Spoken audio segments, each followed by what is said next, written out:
کبھی کسی بندے کو اتنا تنگ نہ کرنا کہ وہ اتنی تکلیف میں آئے کہ وہ خود تو کچھ نہیں کر سکتا، ماڑا ہے، لیکن پھر وہ رات کو اپنے رب کی بارگاہ میں بیٹھ کے کہے کہ تو حاکم و عادل ہے مگر تیرے جہاں میں ہے تلخ بہت بندہ مزدور کے اوقات۔ پھر ایسا نہ ہو غریب ہے، ماڑا ہے، خود تو کچھ نہیں کر سکا، پھر اللہ کی بارگاہ میں تیری شکایت کرے۔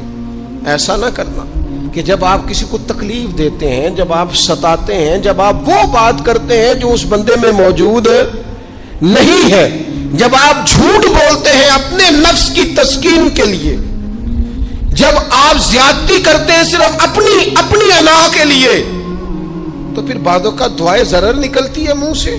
میرے نبی پاک علیہ السلام کے درویش صحابی تھے حضرت سعید بن زید رضی اللہ تعالیٰ عنہ، فقیر فاقہ مست، حضرت عمر رضی اللہ تعالیٰ عنہ کے قریبیوں میں سے تھے۔ ایک عورت نے الزام لگا دیا زمین کے قبضے کا۔ میں کیسے آپ سے کہوں کہ جب لوگ کسی ایسے شخص پر جس نے زندگی ساری دیانتداری سے گزاری ہو، لوگ الزام لگاتے ہیں نا، تو یہ بھی نہیں سوچتے ہم بات کس کے بارے میں کر رہے ہیں، کھلی ہوئی زبان ہوتی ہے، جو مرضی کہہ دیتے ہیں۔ حضرت سعید ابن زید پر الزام لگا دیا، اتنا بڑا آدمی، محبوب کا صحابی، اور عورت نے الزام لگا دیا۔ اور جب اللہ والے بد دعا دیتے نہیں، لیکن جب کوئی تکلیف اتنی دے، کلیجہ پھٹ جائے، پھر بندہ کیا کرے؟ وہی بات کہ اب وہ کچھ کہہ نہیں سکتے تھے، ایک عورت پر کس طرح کوئی بات ہو سکتی تھی؟ دونوں ہاتھ اللہ کی بارگاہ میں اٹھائے، یہ صحیح حدیث میں موجود ہے۔ دونوں ہاتھ اللہ کے حضور اٹھا کے عرض کرنے لگے، مالک اگر یہ عورت جھوٹی ہے نا تو پھر اسے اندھا کر دے اور اس کی قبر اس کے گھر میں بنا دے۔ صحابہ فرماتے ہیں کہ حضرت سعید ابن زید کا تو وصال ہو گیا، زمانہ گزر گیا، لیکن ہم نے پھر اس بی بی کو اندھا ہوتے دیکھا ہے، پھر اس کے گھر میں کنواں تھا اور ہم نے اسے اپنے ہی گھر کے کنویں میں گر کے مرتے ہوئے بھی دیکھا ہے۔ میں جانتا ہوں اس بوڑھی عورت کو جس کی بیٹی کو کسی نے بڑا ہی ستایا تھا سسرال والوں نے، اور خامد اس کا موجود نہیں تھا، تو وہ اپنے وہاں سے نکلتے ہوئے نا واپس گھر سے، تو وہ دروازے پہ کھڑی ہو کے کہہ رہی تھی، حضرت صاحب میں گزر رہا تھا، حضرت صاحب گل سننا، بچیوں کا باپ کوئی نہیں، ایک بھائیا بیچارہ کدھر کدھر جائے، ہر چوتھے دن میں یہاں آ کے منتیں کر کے دوپٹے پھینک کے بچی چھوڑ کے جاتی ہوں، آج میں نے اپنا مقدمہ رب کی بارگاہ میں پیش کر دیا، آپ گواہ رہے نا، میرا جرم صرف ہے کہ میں بیٹیاں دی ماں ہوں، گواہ رہے نا آپ، میں نے مقدمہ اللہ کے حضور درج کرا دیا ہے، بیٹی کو حوصلہ دے کے جاتی ہوں، خود نہیں سوتی میں ساری رات، مجھے پتہ ہے میری بیٹی کے ساتھ زیادتی ہو رہی ہے، اور ان کو بھی پتہ ہے لے جا کوئی نہیں سکتے، بندے ماڑے ہیں، تو یہ روز ظلم کرتے ہیں۔ اب میں نے وہ مقدمہ درج کرا، آپ گواہ رہنا، میں نے بڑا منایا اس اماں کو، میں نے کہا ماں اتنے سخت جملے نہ کہنے لگی، کلیجہ اندر سے پھٹ گیا، چھلنی ہے۔ ایک شخص کے کمرے میں جاتی تھی معافی مانگنے، چلو بچی سے غلطی ہو گئی تو اٹھ کے دوسرے کمرے میں چلا جاتا تھا، میں دوسرے میں جاتی تھی، کیونکہ میں بیٹی والی ہوں۔ اب میں نے مقدمہ درج کرا دیا ہے، اب میرا رب جانے بہتر انصاف، میں بڑا اللہ کا گناہگار بندہ ہوں، میں نے پھر واقعی وہاں انصاف ہوتے دیکھا، میں نے وہ رنگ بدلتے اور حالات تبدیل ہوتے دیکھے۔ یہ یاد رکھنا، زندگی خود بھی گناہوں کی سزا دیتی ہے، یہاں بھی زندگی خود بھی گناہوں کی سزا دیتی، یاد رکھنا، ذرا احتیاط سے منہ کھولنا کسی کے بارے میں، اللہ کے بندوں کے بارے میں اپنی زبانیں ذرا احتیاط سے کھولنا، ذرا خیال کرنا، کسی غریب کے بارے میں جملے سوچ کر بولنا، کسی کمزور کا مذاق اڑانا تو معاذ اللہ ذرا ہوش کرنا، اللہ سے ڈر کے بات کرنا، اس لیے کہ بڑی جلدی انصاف کا وقت آنے والا ہے، بڑی جلدی حالات بدلنے والے ہیں۔ تلک الایام نداولها بین الناس، اللہ لوگوں کے درمیان دن بدل دیا کرتا ہے، پھر لوگوں کو جگہ نہیں ملتی چھپنے کی، روک چھپانے کی۔ دو ہی باتیں آج آپ کے سامنے رکھی ہیں، ایک تو نیکوں سے دعا لے لو، اللہ والوں سے دعا لے لو، ماں باپ سے دعا لے لو، بزرگوں سے دعائیں، اور دوسرا بد دعاؤں سے بچ جاؤ، دعائے ضرر سے بچ جاؤ، کسی کو اتنا نہ ستاؤ کہ وہ بیچارہ خود کچھ نہ کر سکے اور اللہ کے حضور تمہاری شکایت کرے، بچو۔ وہ میں نے بہت پرانا ایک جملہ کہا تھا، پھر کہتا ہوں، غریبوں کی بد دعائیں دن میں نہیں ستاتی، غریبوں کی بد دعائیں رات کو ستاتی۔ جب اے سی پورا لگا ہو، گھر پورا بہترین بنا ہو اور نیند نہ آئے، اور اپنے ہی گھر سے خوف آئے، اور اپنے ہی مقام سے بندہ بے چین ہو کے اٹھے، اور کبھی چھت پہ اور کبھی نیچے، اور پتہ نہیں مجھے کیا ہے اور پتہ نہیں مجھے کیا ہے، تو پھر وہ استغفار کرے، پھر وہ جس کو ستایا اس سے معافی مانگے، پھر جس کا دل توڑا ہے اس سے جا کے اللہ کی رضا کے لیے معافی مانگ کے آئے، اس لیے کہ کچھ سکون ایسے ہیں جو صرف معافیوں سے ملتے ہیں۔ نبی پاک رحمت للعالمین ہے، لیکن جب حضور گزرے نا ایک دن طواف بیت اللہ شریف کر کے، تو کفار نے پھبتیاں کسیں، بار بار بلا بھلا کا، ایک طواف بھی حضور نے کر لیا، دوسرا بھی کر لیا، تیسرا بھی، اور پھر انہیں اوجڑیاں ڈالی، کئی تکلیفیں دی، تو اس وقت حضور نے پھر دعا کی تھی، اے اللہ گن لے ان لوگوں کو، گن مالک ان بندوں کو، یہ اتنی تکلیف دیتے ہیں۔ حضرت صدیق اکبر فرماتے ہیں وہ جن کے لیے محبوب نے اس دن دعا کی تھی وہ چن چن کے بدر میں قتل ہوئے، سارے گن گن کے وہ لوگ قتل ہوئے۔ کیوں ہم کسی کو اتنا ستائیں کہ اس کے منہ سے پھر ایسے جملے نکلیں جو ہم سے سنبھالے نہ جا سکے؟ ہم ڈٹے ہوئے لوگ۔ سرکار نے فلاح انسانیت کے لیے جو دوسرا کام کیا نا، وہ لوگوں کو احساس دلایا ہے کہ اگر غلطی ہو جائے تو تم نے بندوں کے سامنے اپنے آپ کو کلیئر نہیں کرنا، تم نے تو رب کے سامنے اپنے آپ کو کلیئر کرنا، اللہ کے سامنے تم نے بچنا ہے کہ میرا گناہ معاف۔ اور حضور احساس پیدا کرتے تھے۔ بخاری شریف میں قبیلہ غامدیہ کی اس عورت کا تذکرہ موجود ہے جو خود آئی تھی، کوئی گرفتار کر کے نہیں لایا تھا، از خود آئی، احساس پیدا ہو گیا نا گناہ کا۔ یہاں بہت ساری غلطیاں کر کے بھی لوگ جب اپنی بات کرتے ہیں تو کہتے ہیں کبھی یاد تو نہیں کسی کے ساتھ زیادتی کی ہو، یاد تو نہیں کبھی کسی کا، بھئی آپ نے اتنے بڑے ولی ہونے کا دعویٰ کر دیا۔ انسان تو انسان رہتا ہے۔ بڑے بڑے لوگ کہہ گئے کہ یا اللہ اگر انجانے میں بھی بھول گئے ہیں تو ہم سے درگزر فرما، لیکن جب ہم تیار ہی نہیں ماننے کو۔ حضرت انس بن مالک کہتے ہیں وہ خاتون آئی، کوئی پکڑ کے نہیں لایا، کسی 14 دنوں کے ریمانڈ پہ نہیں اسے منوایا گیا، اسے وہ خود بخود آئی، اور کریم محبوب علیہ السلام کے سامنے جب وہ کھڑی ہوئی تو اتنے درد سے میں نے کم لوگ روتے دیکھے ہیں جس درد سے وہ روئی۔ عرض کرنے لگی حضور میں غلطی کر بیٹھی ہوں، مجھ سے زنا ہو گیا، مجھے پاک کر دے۔ تو محبوب کریم علیہ السلام نے فرمایا تو کیسے ثابت کرے گی تو نے گناہ کیا؟ یعنی مجرم کو ثابت کرنا پڑ رہا ہے کہ میں گناہ گار۔ یہ وہ کمال ہے کہ انسانوں کو احساس ہونے لگے کہ یہاں ہم غلط ہیں۔ جب اعتراف جرم ہوتا ہے، جب بیماری کی تشخیص ہوتی ہے تو پھر اس کا علاج بھی ہو جاتا ہے۔ حضرت انس بن مالک کہتے ہیں وہ عرض کرنے لگی حضور میرے پیٹ میں ناجائز بچہ ہے۔ حضور نے فرمایا جا جب بچہ پیدا ہو تو پھر آنا۔ وہ 8 ماہ کے بعد آئی تو اس کی گود میں پھول سا بچہ تھا۔ حضور نے فرمایا واپس جا، جب روٹی کھانے لگ جائے تو پھر آنا۔ وہ 2 سال 2.25 سال دودھ پلاتی رہی، پھر جب آئی تو بچے کے ہاتھ میں روٹی کا ٹکڑا تھا۔ کریم محبوب صلی اللہ تعالی علیہ وسلم سے آ کے جب اس نے بات کی تو وہ درد سے روئی، کہنے لگی یا رسول اللہ 3 سال ہونے کو ہیں، میں نے گناہ کیا ہے، میں ساری رات سو نہیں پاتی۔ حضور تڑپتی، اگر اس حال میں مر گئی تو اپنے رب کو کیا منہ دکھاؤں، مجھے پاک کر دے، میرے حال پہ رحم فرمائے۔ محبوب کریم صلی اللہ علیہ وسلم نے بچہ ایک صحابی کو دیا، فرمایا بچوں کی طرح پالنا، اور کہا اسے لے جاؤ، پتھر مار مار کے اسے سنسار کر دو۔ صحابہ کہتے ہیں اسے پتھر لگ رہے تھے اور حضور بے چینی کے ساتھ ٹہل رہے تھے۔ آ کے خبر دی حضور وہ تو وصال کر گئی، انتقال ہو گیا۔ فرمایا یہاں تک تو بات اس کی تھی۔ حضرت انس بن مالک کہتے اب محبوب کریم نے صحابیات سے فرمایا اسے غسل دو، کفن پہناؤ، جنازہ تیار ہو جائے تو مجھے خبر کرنا۔ حضرت انس بن مالک کہتے ہیں غسل ہوا، کفن ہوا، جنازہ تیار ہوا تو حیران ہم تب ہوئے جب میرے محبوب نے فرمایا صفے بناؤ میں خود جنازہ پڑھاؤں گا، میں خود جنازہ پڑھاؤں، اور سرکار نے جنازہ پڑھایا تو ایک شخص کی زبان سے نکلا حضور اس ملعون کا معاذ اللہ جنازہ جس نے ناجائز بچہ جنا، اس کے لیے آپ دعا کر رہے ہیں جنازہ پڑھا۔ حضور فرمانے لگے خاموش ہو جاؤ، تم نے گناہ دیکھا ہے اس کا احساس نہیں دیکھا، تم نے غلطی دیکھی ہے لیکن اس کی توبہ کا انداز نہیں دیکھا۔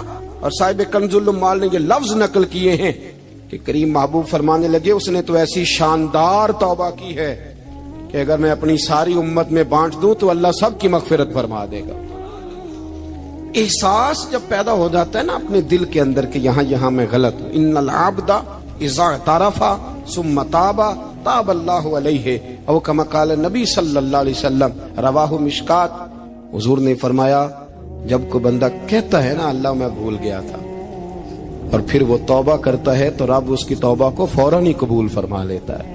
حضرت عبداللہ بن حذافہ جہاد کر رہے تھے، روم کے عیسائیوں نے گرفتار کر لیا، 1000 آدمی نے مل کے پکڑا، گرفتار نہیں ہوتے تھے صحابی، 1000 آدمی نے گھیرا ڈالا، گرفتار کر کے لے گئے، اور جب بادشاہ کے سامنے گئے تو وزیر کہنے لگا بادشاہ بندہ بڑے کام کا ہے، اگر ہمارے قابو آ گیا تو فائدہ دے گا، صحابی ہیں حضرت عبداللہ بن حذافہ، حضرت فاروق اعظم کا زمانہ ہے، اگر قابو آ گیا تو فائدہ دے گا۔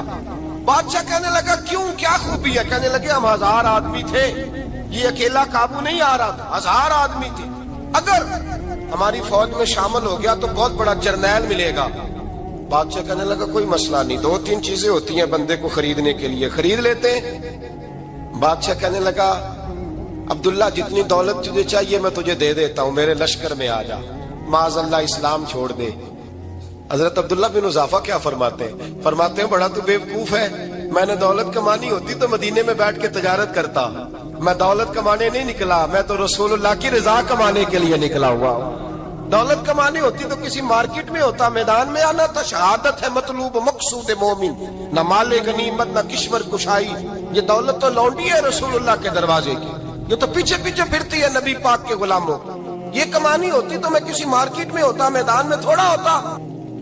عبداللہ بن حذافہ سے دوسری چال چلی، کہنے لگے میاں عہدہ جو تجھے چاہیے، میں بادشاہ ہوں، میرے نیچے جو عہدہ تو کہے گا وہ تجھے مل جائے گا۔ حضرت عبداللہ بن حذافہ کہنے لگے شاید تجھے پتہ نہیں میری تعریف کیا ہے، شاید تو جانتا نہیں میری تعریف کیا ہے۔ کہا صاحب کی کیا تعریف ہے؟ کہنے لگے میں رسول اللہ کا صحابی ہوں اور کائنات میں سب سے بڑا عہدہ مصطفیٰ کے صحابی ہونے کا عہدہ ہے۔ صحابہ وہ صحابہ تھے جن کی ہر صبح عید ہوتی تھی، خدا کا قرب حاصل تھا، نبی کی دید ہوتی تھی۔ فرمایا میں نے حضور کے جلوے دیکھے ہوئے ہیں، مجھے عہدے کی ضرورت ہی نہیں، اور میں نے عہدہ لینا ہوتا تو میں سیاست کرتا، میں تو شہادت لینے نکلا ہوں میدان میں، عہدے کا میں نے کیا کرنا ہے۔ اب بادشاہ کہنے لگا اسے قتل کر دو، وزیر کہنے لگا نہیں ایک بات اور ہے، مجھے ایک چال اور چلنے دو۔ کہا وہ کیا؟ کہنے لگے میری بیٹی بڑی خوبصورت ہے، مجھے موقع دو اپنی ہی بیٹی کو سجا بنا کے، وہ جوان جس کی جوانی اتنی بڑی ہے کہ 1000 آدمی مقابلے میں کھڑا نہیں ہوتا، اس جوان کے کمرے میں رات کی تنہائی میں بنا سوار کے بی بی کو بھیجا۔ وہ بی بی کہتی ہے میں ساری رات بن سور کے اس صحابی کے کمرے میں بیٹھی رہی، لیکن یہ کیا شخص تھا، ساری رات ہی مسلح پہ بیٹھا رہا، ساری رات ہی، کچھ دیر تھک جاتا تو یہ کریم رسول پہ درود پڑھنا شروع کر دیتا۔ بی بی کہتی ہے سحری ہو گئی تو میں نے چھو کے دیکھا کہ انسان ہے کہ جن ہے، یہ بندہ ہے کہ فرشتہ ہے، چھو کے دیکھا۔ کہنے لگے پیچھے ہٹ جا، میں نے کہا میں نے تو سنا تھا تو 1000 کے مقابلے میں ہے اور تو اتنا بے حس ہے کہ بنی صبری دلہن بیٹھی ہے، تو نے نظر نہیں کی۔ عبداللہ بن حذافہ، بی بی کہتی ہے نظر پھر نہیں اٹھائی، نظر پھر جھکی ہوئی ہے۔ کہنے لگے بی بی میں مجبور ہوں، اب میرے اوپر کوئی حسن نہیں چلتا، میں نے جلوائے بددہا کا دیدار کیا ہوا ہے، اب میری نگاہوں میں جچتا نہیں کوئی، اس لیے کہ جیسے میرے سرکار ہے ایسا نہیں کوئی۔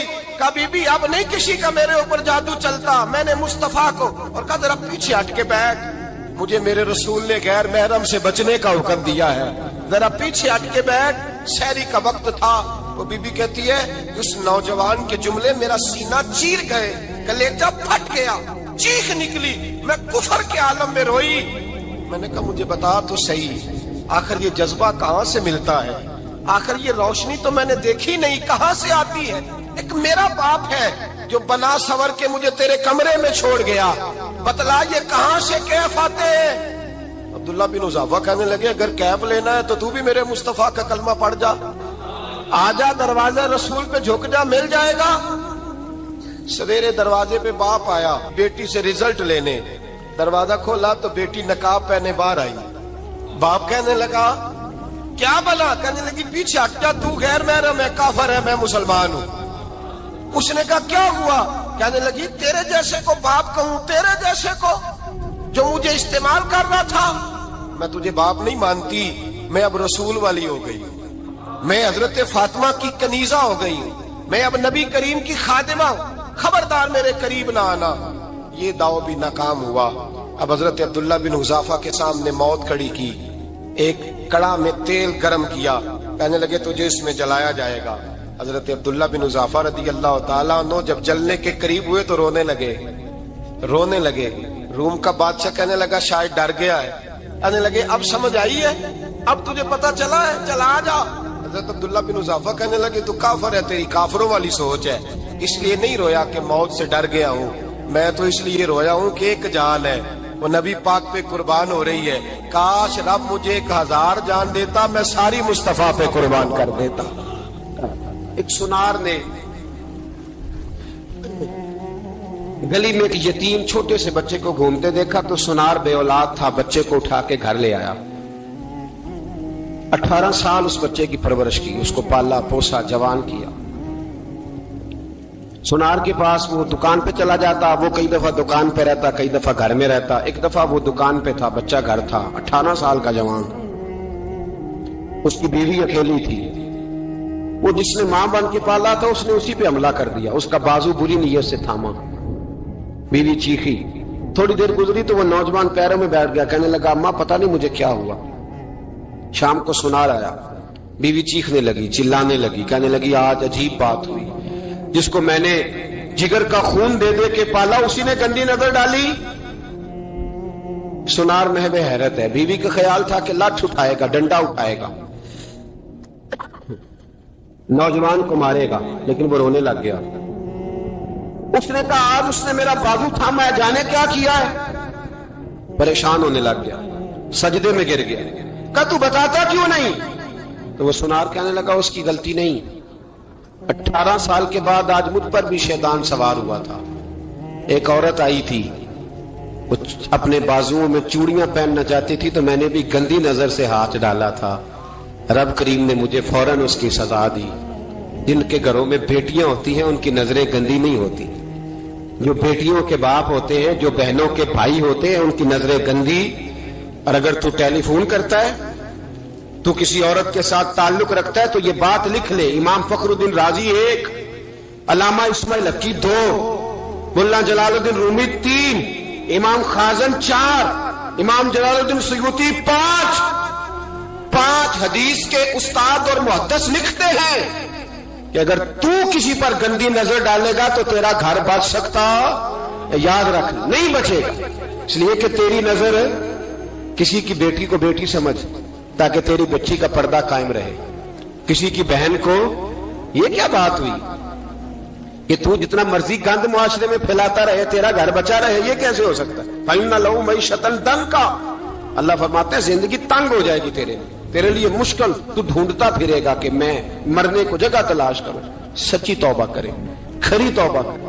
یہ گناہ انسان کو مجبور کر دیتے ہیں۔ حضرت عبداللہ بن مبارک رحمت اللہ تعالی علیہ، ان کے سینکڑوں شاگرد تھے، ایک شاگرد کے انتقال کا وقت آیا تو گھر گئے ملنے۔ آپ کہتے ہیں میں نے زور لگا لیا پر اس کی زبان پر کلمہ جاری نہیں ہوا۔ میں اسے کہتا کلمہ پڑھ پر اس کی زبان پر جاری۔ اللہ اکبر، بہت بڑی نعمت ہے۔ دعا فرمائیں اللہ ایمان کی موت عطا فرمائے، ایمان کی موت دے اللہ کریم، ایمان کی موت دے۔